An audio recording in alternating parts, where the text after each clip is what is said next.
Before we begin today's episode, we want to take a moment to acknowledge that this podcast is recorded in Burnaby, British Columbia, Canada, on the traditional, ancestral, and unceded territories of the Hunkaminam and Squamish-speaking peoples, including the Musqueam and Tsleil-Waututh nations. At the Down Syndrome Resource Foundation, we recognize the work we do to support individuals with Down syndrome takes place on land that has been cared for by Indigenous peoples for generations. We honor their enduring connection to this land and acknowledge the impacts of colonialism that continue to affect Indigenous communities today. As an organization rooted in inclusion and empowerment, we recognize our responsibility to not only acknowledge this history, but to actively learn from it. We are committed to fostering respectful relationships with Indigenous peoples and integrating principles of reconciliation, equity, and justice into all aspects of our work. In advocating for the rights and potential of individuals with Down syndrome, we strive to build a more inclusive world, one that recognizes and respects all identities, histories, and cultures.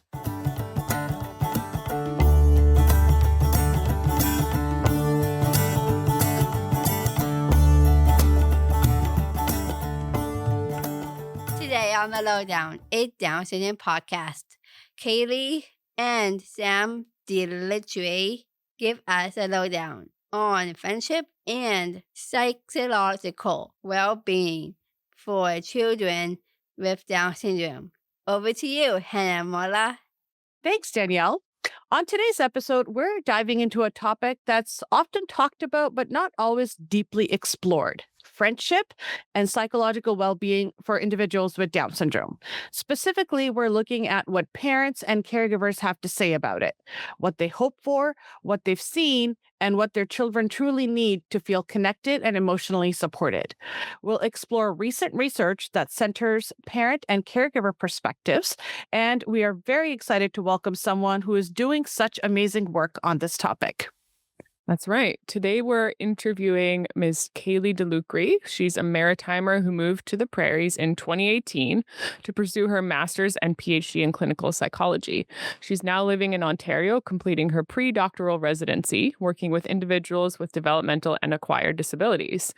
She's currently recruiting for her dissertation. Note, everybody, that investigates friendship and psychological well-being among children and adolescents with Down syndrome.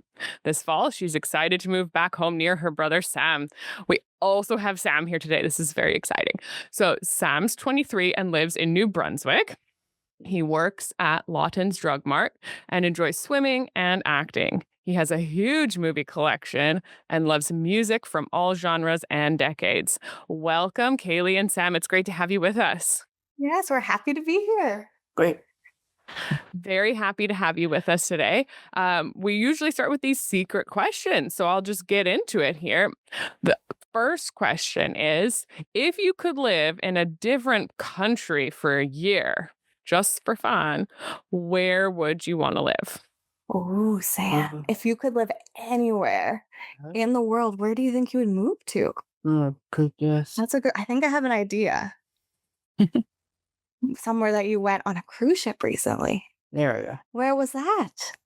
I think to see. Yeah, so Sam went to see where Luca from the Disney movie lives in Italy. Whoa. Oh, Yeah. Ooh. I've been there, Sam. It is a beautiful spot in Italy. Yes, very cool. Yes, and he might have seen Luca, so it's very Cool. yes. So I think, would you move there if you could? That's right. Yeah, I think I would have Okay. to go with him. I think I Okay, would. fair enough. I haven't been. I didn't get to go on this trip, so it'd be very nice. That the pictures are very nice there. Hmm. Yeah, so I think Just like a long vacation, you know? yes. Mm-hmm. Yes. Awesome. Okay, I'll ask the next one. So, do you both prefer to eat out at restaurants or do you like to eat at home? Ooh, so yeah, Sam, do you like to make food in the kitchen or do you like to go out and eat at a restaurant? I'll say what you want. Restaurant, yes. Yeah, okay. Well, yeah. Let- I Sam? think- yeah. Sam, do you have a favorite restaurant that you like to go to? I say What one? that's pizza. Boston pizza. Oh, yeah. Yeah, Yep. Sam's a Mm. big nacho guy, right? Mm-hmm. Oh, yeah. I'm not much of a chef either, so I would say restaurant as well. Yeah, you know what? Sometimes it's just nice to have someone cook for you and you don't have to worry about the dishes. Just Dishes. enjoy, right? Dishes, Yeah. exactly. Mm. Okay. Very important question coming up. Who is your favorite superhero? Ooh. Sam, do you want to take this one? Yeah. Yep. Who's your favorite superhero? I guess Peter Parker. Trying to guess. Okay, Peter for our Parker. listeners, I for our heard it. listeners, you can't see this, but Sam is wearing a T-shirt of a very cool superhero. Sam, do you want to tell us who that is? Okay. Who's that? No. Or the movie, I guess. So who's that character? What's their name? Oh, Peter Parker. Peter Parker. Peter Parker. Also known as Spider-Man. Yeah. Spider-Man. Mm. That's my favorite superhero too, Sam. That's awesome. I love Spider-Man.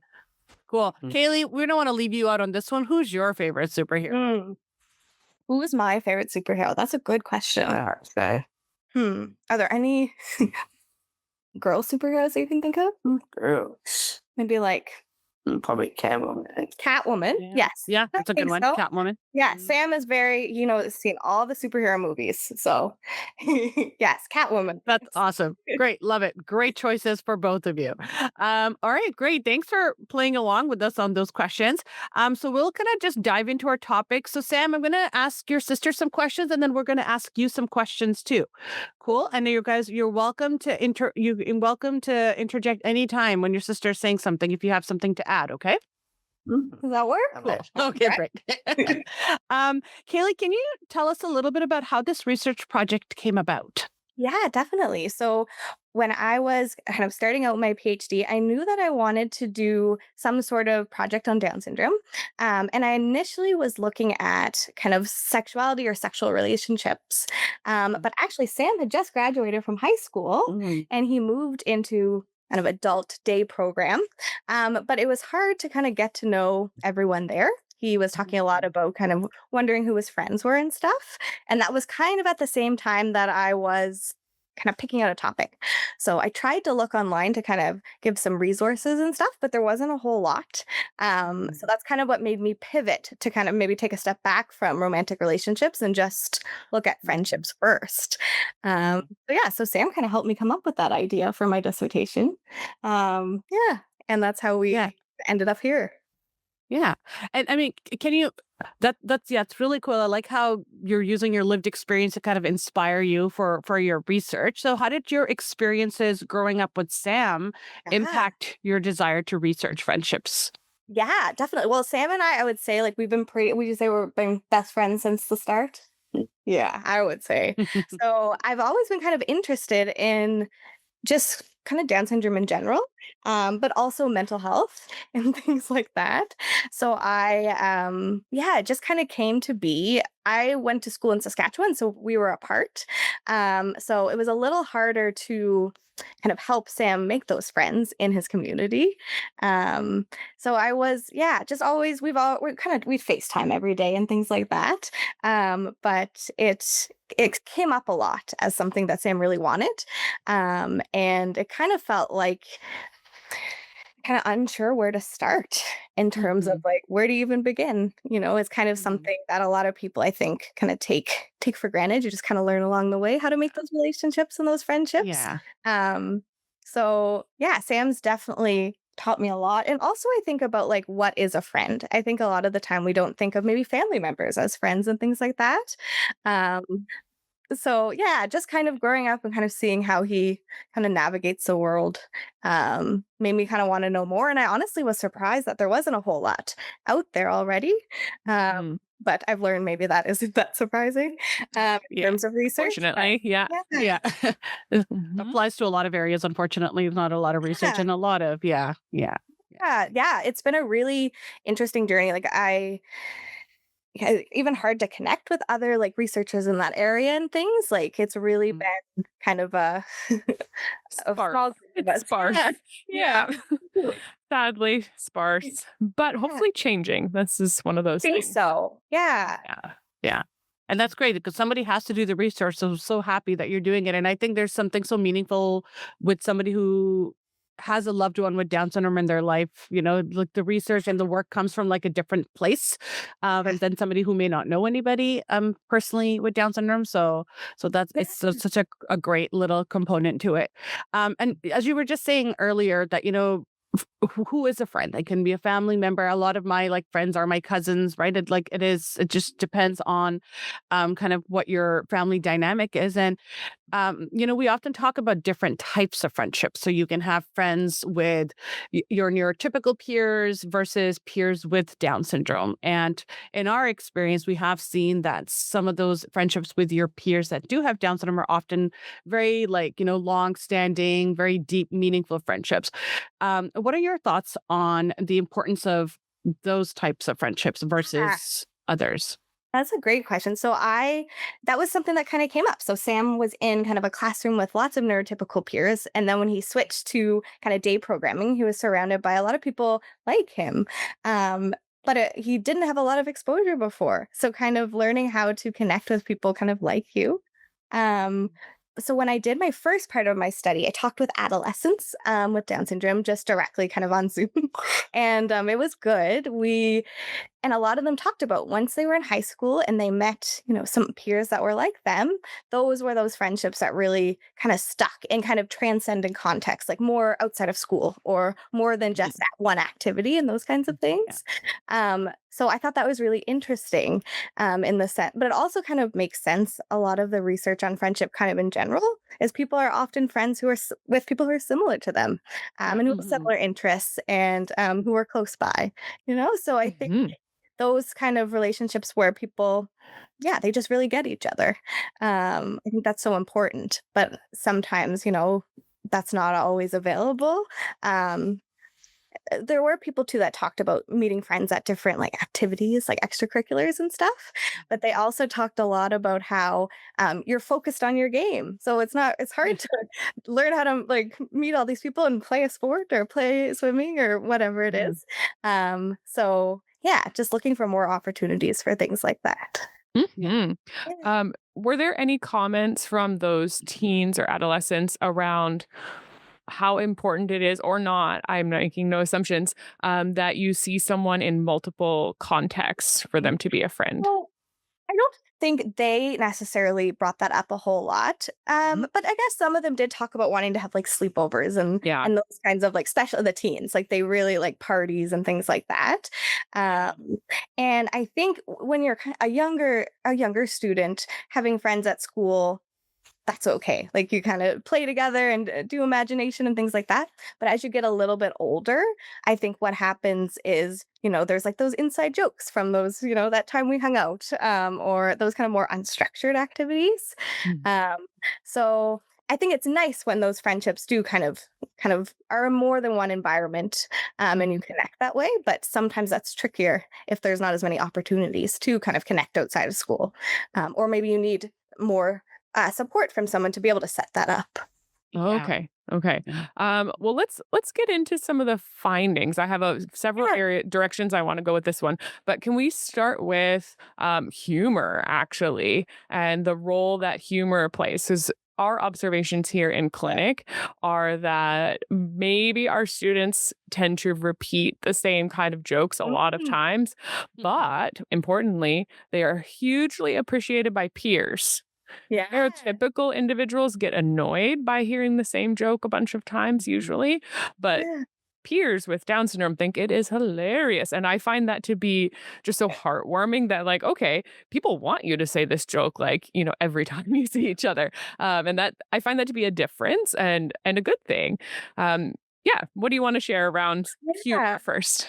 So when I talked with the adolescents, they talked a lot about kind of, what is a friend or what do you look for in a friend? And that was a big piece is someone who's funny and who, they share jokes and things like that.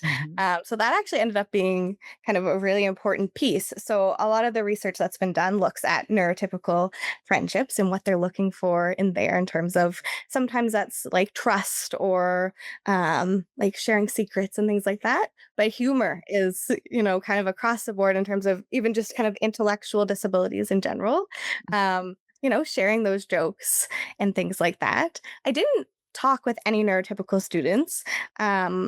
kind of during my project, and it's not kind of like completely finished or anything, but I do think that neurotypical students, if they kind of learned a bit more too about how other people interact with the world and like to tell their stories and things like that, maybe those kind of maybe more repeated jokes would be valued in a different way. Mm-hmm. Yeah. And like we can probably give some examples here of what we mean by those repeated jokes. So one of the things that I do in my clinical role is I run some teenager social groups. Nice. And I have a couple of students who want to tell like a knock knock joke every time. Very well received. People are loving it. And I have some other students who like to play like name games. So they will like change their Zoom name to be somebody else's name in the group. Very tech savvy. People think that is hilarious.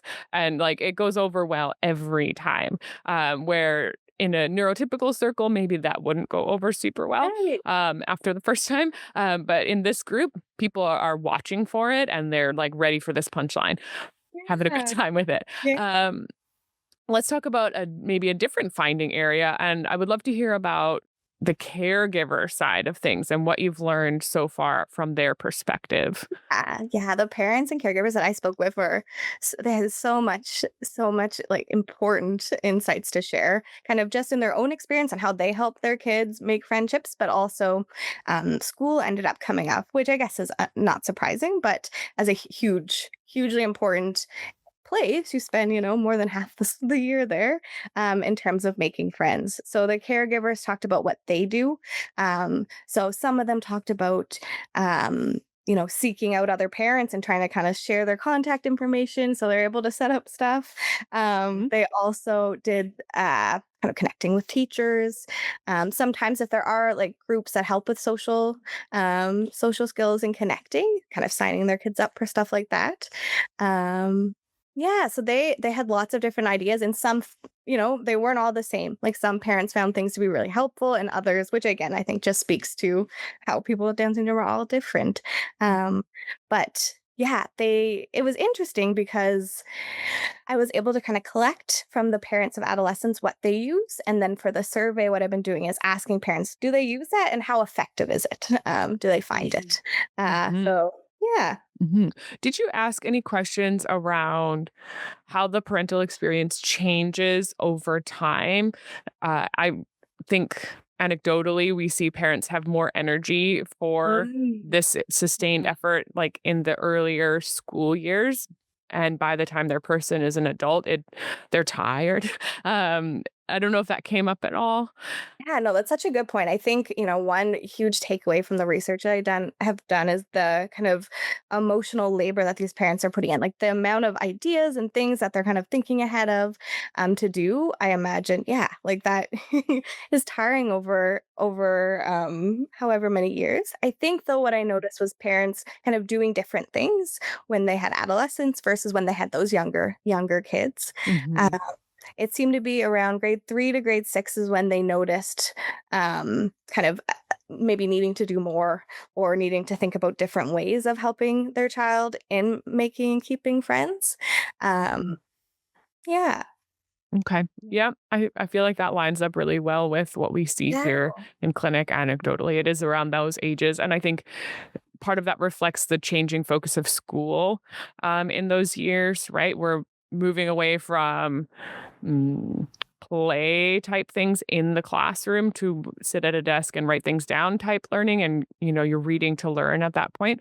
Yeah, there's a big shift in education at that stage. And I think friendships too, and just opportunities to interact for sure. I was really surprised they all, like, or at least almost everyone directly referenced and they all called it like a gap. Like there's this gap that kind of comes up. And I was like, wow. And then I kind of looked into the research and I was like, like maybe this is a really pivotal period of social development that, if we could get in there and kind of help and kind of know what's coming, then maybe when people graduate high school and things like that, they'll have those skills and they'll have been working on those skills, so when they're adults, maybe they won't need as much help from their support people. Yeah. Oh, absolutely. I want to talk to Sam at this point. Sam, I have some questions for you, my good sir. Are you ready? He is ready. All right. So my first question for you is, what do you like to do with your friends? Ooh, Sam. That's a good What one. we have? Okay. YouTube. YouTube. So we like. YouTube? What do you do on YouTube with your friends? Sometime. Sometimes what do you listen to music? Mm-hmm. Okay. Are you into Just Dance? Ooh, yeah. Have you ever done Is that it? your Just thing? Oh, yeah. yeah. He's a Oh, big yeah. dancer. Mhm. Yes. What other Mhm. things? I say Uncharted. Yeah. Can you say that a little bit louder? Oh, Uncharted. Uncharted. So he loves video games. Sweet. Yeah, that's a big one too. Okay. Yeah. When you play video games, do you have somebody come over and you play together, or is it on the screen and someone's at their house and you're at your house? That's a good one. I think, yeah. So I think what he does is he has someone come over. He really likes to play video games with our sister's boyfriend. Yeah. Ah, Fun. yeah. And I Very think cool. one other thing you like to do with your friends. No, I say look at that one. Yeah. And what are they doing? Yeah. Eating. We like to eat. Ooh, okay. Do the friends go with you to Boston Pizza? Mm-hmm. Yeah. Yeah. That's pretty cool. So you hang out, have some nachos. Maybe. I think in Boston Pizza, don't they do a lot of sports? Oh, yeah. Do you watch the TVs at Boston Pizza? I think so. You think so? Yeah. Okay. Yeah, if the game is on. That's really Yeah. good. Yeah. All right. That sounds like a lot of fun. Those are great ways to hang out. So you're hanging out at home, you're hanging out at a restaurant, connecting with some music. Sounds like a great time. Do you guys like to sing along with your YouTube music? Mm-hmm. Yeah. What do we do on New Year's Eve? Oh. We play karaoke with everybody. Oh, yeah, that's the one. Yes. Oh, Sing- yeah. And a really good karaoke party. Yes. Very awesome. Yeah. Do you remember your favorite karaoke song? Ooh. Which song do you like to perform? I'd say something new. Something new? Yeah. I feel like that would You're change. flexible? Oh, sweet. He likes Okay. all kinds of music, right? Here it Everything. Yeah. is. Awesome. Fantastic. Yeah. All right. Thanks Sam, for sharing. can I ask a quick question too? I know that you like to do acting. Is that right? Oh, that's correct. That's correct. Yeah. So have you met some friends when you've done acting jobs? My friend, I guess. Yeah. Have you met friends at acting class? Oh, yeah, what's his name? Hannah, I think is Oh, wait, I got Hannah. other Hannah. Yes, our sister is named Hannah, and there's other. Okay, got it. Got it. Makes sense. That's really cool. So even when you're doing some of your favorite activities like acting, it's a great opportunity to meet friends, right? Yeah. Yeah. Yeah. Cool. Yeah. Okay. Awesome. Okay, now I'm hoping you'll tell us about Kailey, your sister. What was it like to have Kailey as your sister growing up? Well, Was she a good sister? mm, Yeah, what was it? What am I like as a sister? That is me, yes. And what am I like? Yes. Mm. Do you guys Nice. hang out? Yeah, mm, she's Are we good funny, friends? silly. Do I annoy you at all? no. Never. Oh, wow. Gold star That was a very quick sister right response. there. Yeah, exactly. No. Mm. Yeah. Mm. Yeah, he's very excited for me to move back home. So we can finally be together again after so long apart. Mm. Yes. Yeah, Yeah. absolutely. He's a Kailey, I'd like to hear a little bit more from you too. Tell us about where your research is at right now. What's happening? Do you need research participants? Where are we at? I think by the time this airs, I will be hopefully done recruitment. We'll see. It's been a journey. It's been hard to kind of find participants. But I've been able to connect kind of across Canada with so many awesome organizations. So we're hoping kind of by the end of the summer, I'll kind of shift to kind of the writing part, and then hopefully defend in the nearish future. Very exciting. Yeah. Mhm. Okay. And then how can people either like get involved or find your research if they want to use this as a tool to support some advocacy for their person in school Yeah. or even out of school? So on Facebook, there's a kind of a Down syndrome friendship and feelings page that I have kind of recruiting for it. But my hope is once I have defended, I'll be able to, publish the results, but also kind of share the results kind of with the community in a way that isn't all like clunky and, kind of bogged Jargony. down. Yeah. Yeah, exactly. So my hope is, like there's just so much information that parents have shared. I am currently working on an article, like a little piece for the 321 magazine as well, that kind of lays out specifically around school what parents have found helpful and what parents kind of perceive as barriers. So that's another area or kind of an avenue to learn more. Yeah. Would you mind sharing a little bit of that now? Like what Sure, yeah. parents have shared? That would be fantastic. So in terms of what parents have talked about that are helpful strategies, again, probably wouldn't apply to every student in every setting, but a lot of parents have talked about when teachers kind of intentionally pair their child with someone else in the classroom that they think would be a good fit. A lot of parents talked about having a hard time knowing who to coordinate kind of hangouts, but teachers are uniquely positioned in that they're there all the time and they know those personalities of those students. So that was a really big thing that parents found helpful. A lot of people's kind of closest friends were kind of match made by teachers. But I think another thing to also remember is that some parents talked about how, just because one student has Down syndrome and another doesn't mean that they're going to be the best of friends or that there's that kind of chemistry there at all. Yeah. But teachers in that way, they kind of are able to see everybody and kind of make those appropriate pairings to kind of see if that works out. So that was a really important piece. I think what was another? And so the parents also talked about just kind of having a welcoming environment. So maybe celebrating all different ways that people can communicate and making that kind of a big part of the classroom culture. Celebrating, things like World Down Syndrome Day. I think it was Katie Jameson. She has on Etsy like a book, a set of books that teachers can use and things like that. So kind of incorporating that into the fabric of the classroom. Instead of kind of maybe just, here and there. That seemed to be really helpful as well. Other strategies were around kind of talking about social skills. And I think in the sense not to, mask who you are or, not be your authentic self, but maybe helping in those situations where it's hard to join into a conversation that's already started. So kind of modeling and kind of making sure it's like concrete and kind of repeated to learn those kinds of more tricky skills. Totally. So that was another thing that came up a lot is that, teachers are just such great supports in the classroom. I think another one too, parents talked about teachers helping when there's kind of like a friendship rupture or miscommunication. So instead of maybe separating the students, helping them kind of figure it out. What happened? What does everyone understand about kind of what caused the conflict and kind of working through that. And that's kind of a skill that will be important for the rest of your life. Definitely. I would say those are the main 4 that parents found to be helpful. Yeah, and I would even put repair like that into the umbrella of social skills. Yeah, absolutely. Right? Because conflict comes up. It's definitely going to come up. And a great skill is learning how to move through that instead of avoiding it.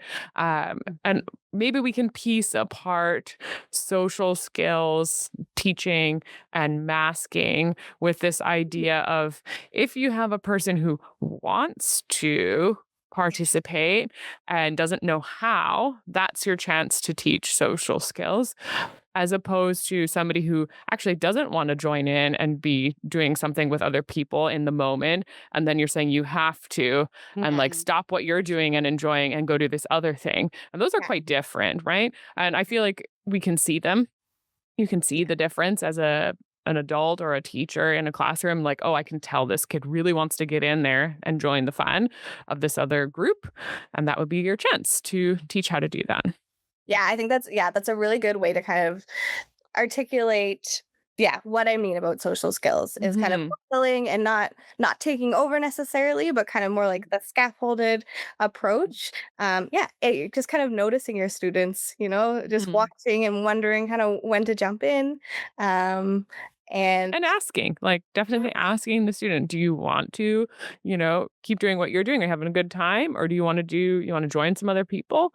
And like your person will know for sure. Yeah. Yeah. And I think it's like and interactions can be so different too, because you can have, and we've seen this plenty of times here where we have two students that are playing alongside each other and are both having a great time. So that can also be considered a form of interaction and social skills and friendship where you don't necessarily have to be talking to each other all the time and sharing toys back and forth. You can each be doing your own thing in a space that's shared, and that can be valuable as well.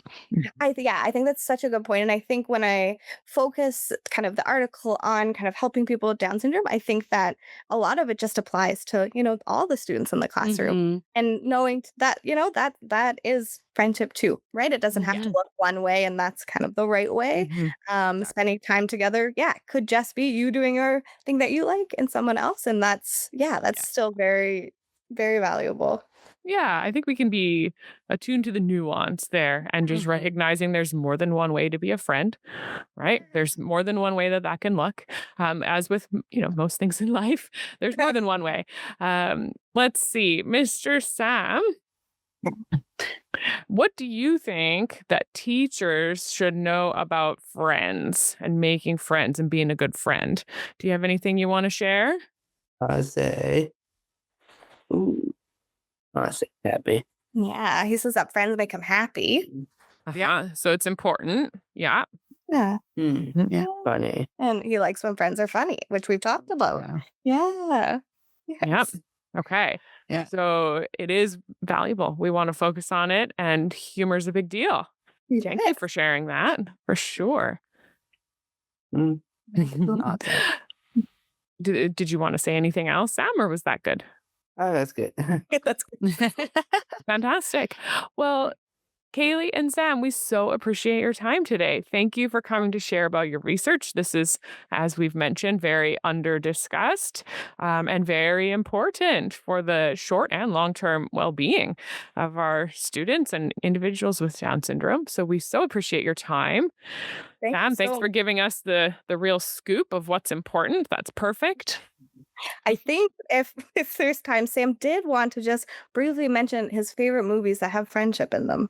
Oh, yes, please. That's a great idea. Yeah, he's been practicing this one. So do it. He's good with names.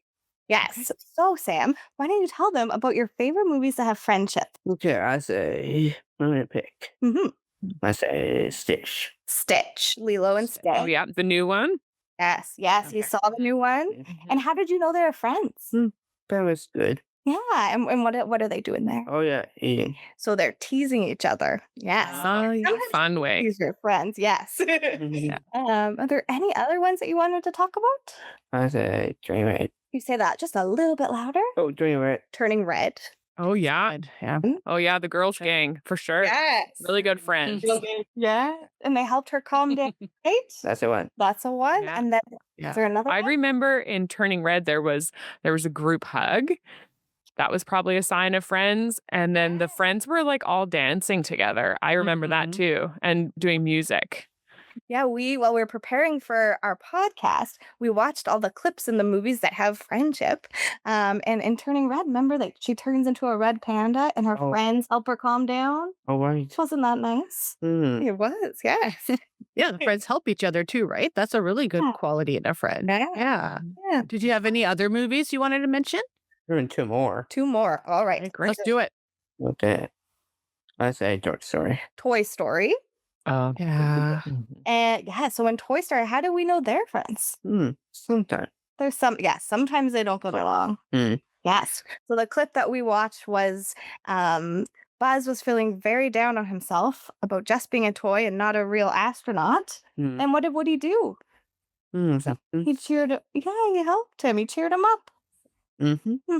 Yeah. And your last movie, what was that? Box down. Would you say that nice and loud? Oh, Down. Box in the Fox Hand. and the Hound. Classic. Yeah. Well, A classic one. Mm. They spent a lot of time outside together in that movie, sort of True. having adventures, didn't they? Mm, Yeah. I think- Yeah. You would What say, else did you notice in that one? yeah, what else? What's happening there? What are they doing? Okay. Water. Yeah, they're playing in the water. Oh, yeah. Yeah. And Sam does swimming. Mm. Yeah. You do swimming with your friends. Mm-hmm. Mm-hmm. Yeah. I think that's such a cool thing, Sam. Such a great idea to use movies to help learn about friendship. And it's so great that you gave us a list so that the people that are listening, if they're going to be teaching their students about friendship, they can use those movies as examples. So thank you for sharing that. That is such a great idea. Great. Great. Yes, it is. We also listen to lots of songs about music too. So we're pros. If you ever need a Yeah. playlist. A friendship playlist? Yes, please. Friendship playlist. Well. Right. Oh, that's awesome. Thank you so much, Sam. And thank you, Kailey, for joining us. We really appreciate your time. And thank you for doing all the work, Kailey. This is so important. And we're really excited to kind of see how it all kind of comes to fruition. And good luck on the defense and everything. And yeah. Yes, no, thank you for having us. We're very excited to take this time to talk about friendship. Yeah. Awesome. Thank you. Bye, Sam. Thanks so much. Right.